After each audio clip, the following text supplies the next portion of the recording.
Hello students, this is video number 2, chapter 5, continuity and differentiability.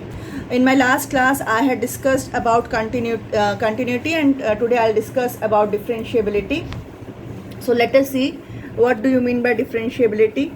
Now we have a function f, it's a real function, and c be a point in its domain. So f dash c, that means the function is said to be differentiable at c. This is the meaning of this f dash c. If this limit x approaching to c, fx minus fc upon x minus c exists. This limit should exist means what? When does limit exist? Limit exists when LHL is equal to RHL. So if LHL means left hand limit is equal to right hand limit. If that limit exists, this limit exists, then the function is said to be differentiable at c.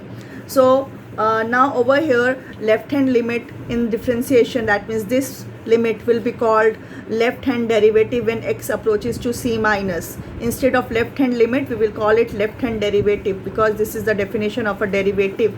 So limit x approaching to c minus fx minus fc upon x minus c should be equal to limit x approaching to c plus fx minus fc upon x minus c. That means here x is approaching to c from the left side and it is very near to c, and but it is not exactly c, something less than c, and fx minus fc upon x minus c, this is the whole thing is known as the left hand derivative. This is the right hand derivative when x is approaching to c plus. So this, in other words, we can also write that limit h approaching to 0, this x is a quantity which is approaching to c but slightly less than c, so we can write x as c minus s, where h is a number which is very near to 0, it is approaching to 0. So f of c minus h minus fc upon x is c minus h, so c minus h minus c is equal to limit h approaching to 0, this should be h not x, so this is h approaching to 0, f of c plus h minus fc upon c plus h minus c. So that means this is the left hand derivative, this is the equivalent form of this, this is the equivalent form of this. So left hand derivative should be equal to right hand derivative. So let us discuss the geometrical interpretation of differentiation. So what is the geometrical representation of this left hand derivative? So let us see this.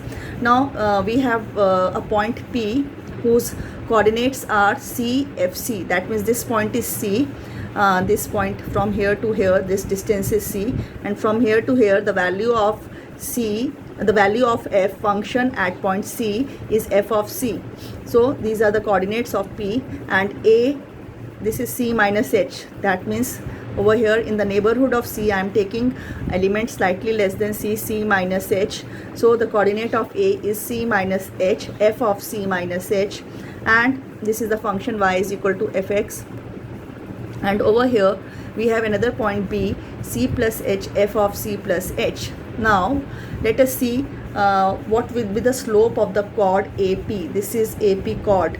Now we have done this in grade 11. What is the slope? y2 minus y1 upon x2 minus x1.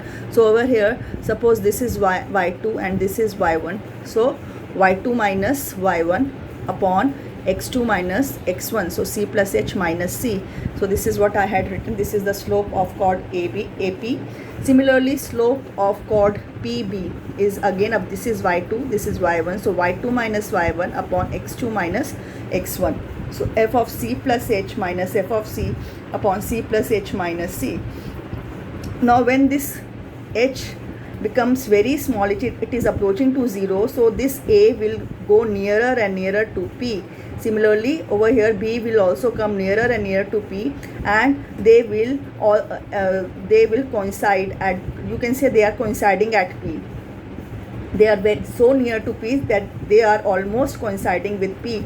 So this these chords will become now a tangent, a single tangent at p. So when h approaching to 0, a and b comes nearer to p and we get a tangent at p. So this is limit h approaching to 0, this is equal to limit h approaching to 0, this should be equal to f dash c. This is f dash c is what? Slope of tangent at p. So slope of tangent at p is left hand derivative should be equal to the right hand derivative, then only the function is said to be differentiable at the point C. So this is the geometrical interpretation. Now there is a theorem over here.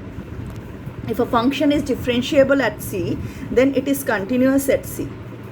So we will prove this. Now we know this. We have already x approaching to C, fx minus fc upon x minus c is f dash c. This is the definition of the function which is differentiable at C. I am not writing left hand derivative and right hand derivative separately. This way also we can write. This means that left hand derivative should be equal to right hand derivative. X should not be equal to C. Now we can write this expression fx minus fc as fx minus fc upon x minus c into x minus c. I am just multiplying and dividing by x minus c.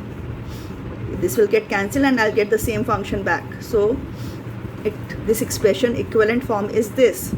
Now I am taking limit on both sides. So limit x approaching to c, fx minus fc is equal to limit x approaching to c, this function, into algebra of functions we are using here, into limit x approaching to c, x minus c, algebra of limits we are using. So we can take limits like this separately. This is, suppose this function is, whole function is gx, this whole function is hx. So limit, if we can apply them separately, limit h approaching to x approaching to c here and limit x approaching to c here when the two functions are getting multiplied.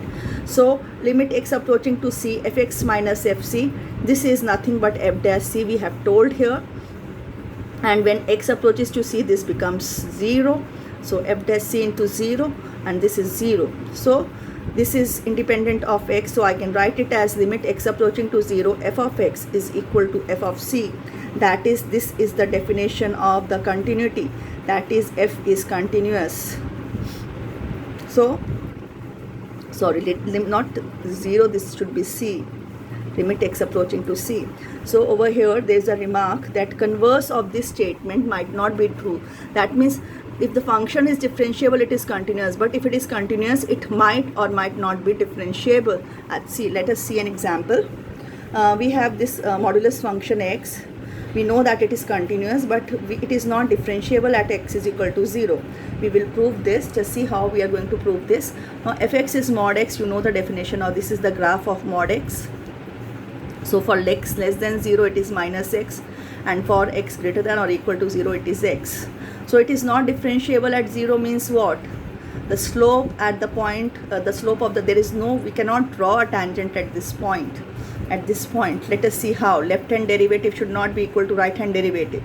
So left hand derivative, limit x approaching to 0 minus, that means x is slightly less than 0, is this, whose equivalent form is limit h approaching to 0.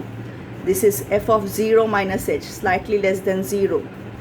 Something we are subtracting from 0, it will become less than 0. So x is less than 0 over here. Minus f of 0 upon 0 minus h minus 0. So what is the definition of the function when it is less than 0? Negative of x. So negative of 0 minus h is plus h, and this will be 0. Limit h approaching 0. This is minus h, and when you cancel it out, we'll get minus 1. Now right hand derivative, x approaching to 0 plus slightly greater than 0, fx minus f0 upon x minus 0. Now slightly greater than 0, equivalent form is 0 plus h when h is approaching to 0. So this is greater than 0. For greater than 0, f of x is x. So 0 plus f of 0 plus h will be h. So this is h. F of 0 will be 0 only. Mod of 0 is 0. And 0 plus h minus 0 is h. So h by h is 1. So we can see that left hand derivative is not equal to right hand derivative. Therefore f is not differentiable at x is equal to 0. So this is how we have proved. Now I am doing a recap of differentiation formulae which we have done in grade 11. So d by dx of xn is nxn minus 1. For example, if we have to find the derivative of x to the power 5, it will be n is 5, x n minus 1, that is 5 minus 1 is 5, x to the power 4. So here derivative of x is 1, which we can derive from here only. Here x to the power 1. So d by dx of x. Now here x, the power of x is 1. So 1 x n minus 1. which is 1, x to the power 0. X to the power 0 is 1, so this is 1. Derivative of a constant function is 0. Derivative of sin x is cos x. Derivative of cos x is minus sin x. Derivative of tan x is sec square x. Derivative of sec x is sec x tan x. Derivative of cot x is minus cos x square x. And derivative of cosec x is minus cot x cosec x.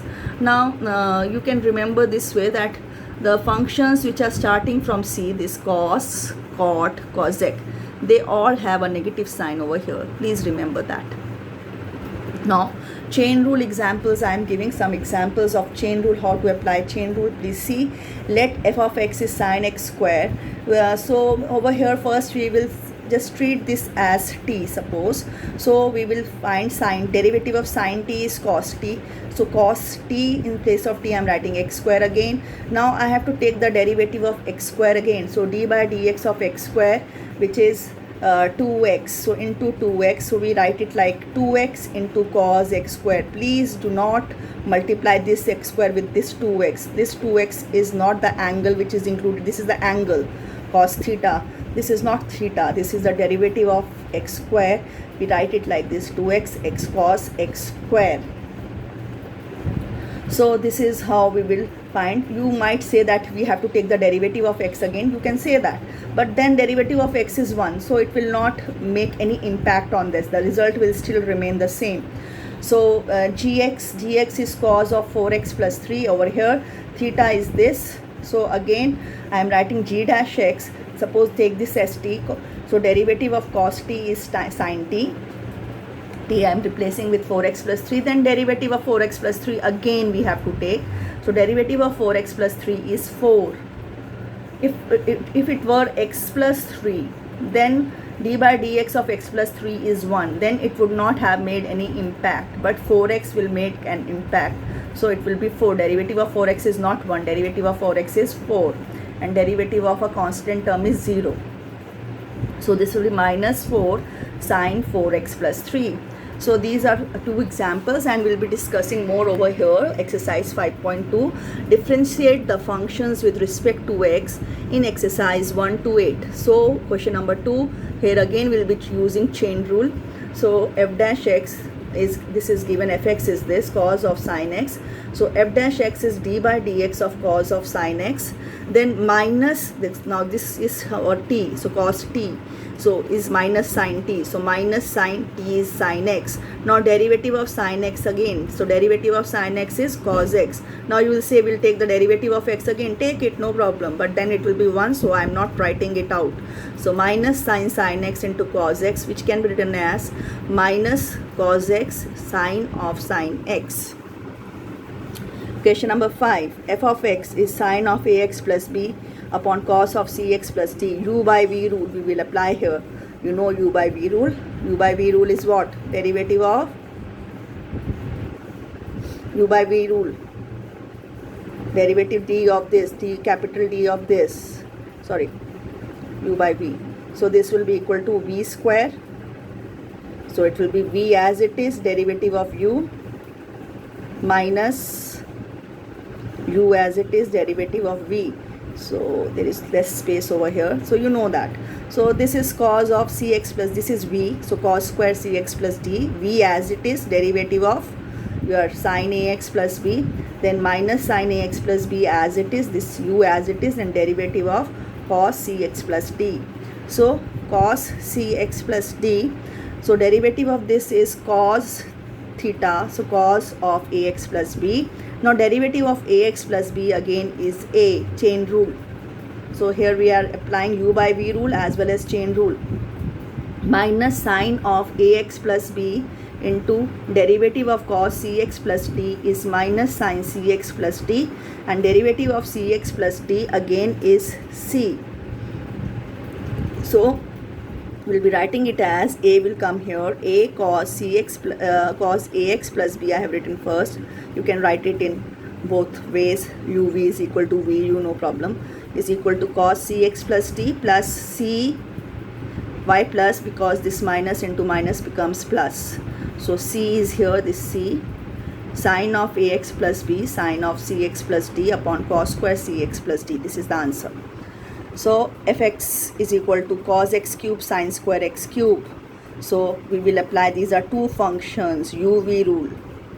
uv rule is u derivative of v, then v derivative of u. So first cos x cube as it is, so derivative of this, then this second function as it is, derivative of the first function. So cos x cube derivative of this is, this can be written as sine x cube whole square. When it is sine square, so square can be written here. Just in order to explain you, I have included this step, but this is very obvious, we have explained it before also. So this is sine square x cube, and derivative of cos x cube is minus sine x cube minus sine t, and then derivative of x cube again. Then cos x cube as it is, derivative of this will be 2 sine theta, then derivative of sine x cube again. Okay, so minus this derivative of x cube is 3x square, so 3x square I have written here, then sine square x cube as it is, and then sine square x cube and sine x cube also. So minus sign comes from here. So now we will be doing 2 sine x cube cos x cube. Now derivative of sine x cube is cos x cube, and derivative of x cube again. Chain rule we have to apply unless and until we get x in the end. So minus 3x square sine square x cube sine x cube. So now this will be, derivative of this will be 3x square. So 3x square into 2 is 6x square sine x cube cos square x cube. The cos x cube into cos x cube is cos square x cube minus 3x square sine x cube, this one, and sine square x cube. You could have written here sine cube x cube. That is also correct term because you are multiplying sine square with sine. So this is question number 6. Now question number 7, f of x is 2 root cot x square. So f dash x is 2 d by dx of cot x square raised to the power half. So 2 into half cot x square, half nx n minus 1 here, half n over here, this whole thing is x, n x n minus 1, then d by dx of cot x square again, d by dx of cot x square again, then this derivative of this is 1 by root cot x square, half minus 1 is raised to power minus half, which can be written like this, and derivative of cot x is minus cosec x, so minus cosec, here x is x square, then d by dx of x square again. So 1 upon root cot x square into minus cosec x square into 2x, derivative of x square is 2x. So minus 2x cosec x square root cot x square. Now question number 10, this is the last one for today. Prove that the greatest integer function defined by f of x is equal to greatest, the square bracket means greatest integer function x, 0 less than x is less than 3, is not differentiable at x is equal to 1 and x is equal to 2. It is not differentiable. I have proved that it is not continuous at integral points. It is not differentiable also. Let us see. What is the meaning of greatest integer function? I have told greatest integer function of 2.1. Integer less than or equal to 2.1 is 2. Greatest integer function of 2 will be 2 only. Integer less than or equal to 2 is 2. This way we will be defining. So at x is equal to 1, left hand derivative is limit h approaching 0, slightly less than 1. So 1 minus h minus f of 1. So this will be 1 minus h minus 1. This is the definition of left hand derivative, f of x minus h upon f of c minus h minus f of c upon c minus h minus c. So here f of 1 minus h, that means 0 point something, and 0 point something means the greatest integer of 0 point something will be 0. It will return the value 0. And f of 1, the greatest integer of f of 1 will be 1, and 1 minus h minus 1. So this will be limit h approaching 0, 1 by h. When h approaches 0, this term becomes infinity. Now let us see right hand derivative is limit h approaching 0, f of 1 plus h minus f of 1 upon 1 plus h minus 1. Now 1 plus h means 1 point something, and greatest integer of 1 point something will return us 1. So this will be 1. F of 1 is also 1 upon h. 1 will get cancelled. So this is h. So this is 0. And we can see that left hand derivative is not equal to right hand derivative. Therefore, the greatest integer function is not differentiable at x is equal to 1. Similarly, prove the differentiability at x is equal to 2. This you will do yourself. Thank you so much, students.